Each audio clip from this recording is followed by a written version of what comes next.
আজকে দুপুরে বাসায় শুনতে পারলাম যে তালতলা ব্রিজের নিচে দুইটা মৃত বাচ্চা পাওয়া গেছে পানিতে ভাসমান অবস্থায়।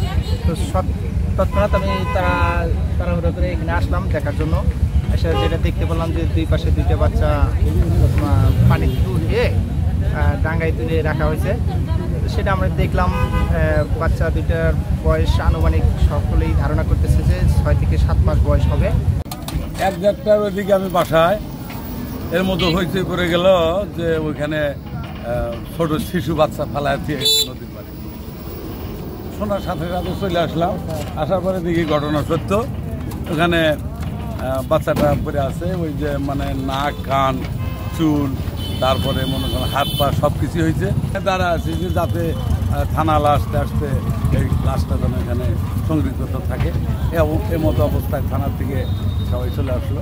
আসার পরে থানাওয়ালারা সবাই দেখলেন, দেখার পরে শ্রুথাল করলেন, করার পরে মানে না ওয়ারিশ, এটার তার কোনো ওয়ারিশ নাই, এটা কে বা কাহারা ফালা গেছে এই পর্যন্ত আর কি। তালতলা ভাঙ্গা ব্রিজের নিচে দুইটি অজ্ঞাতনামা শিশুর লাশ আমরা পাই।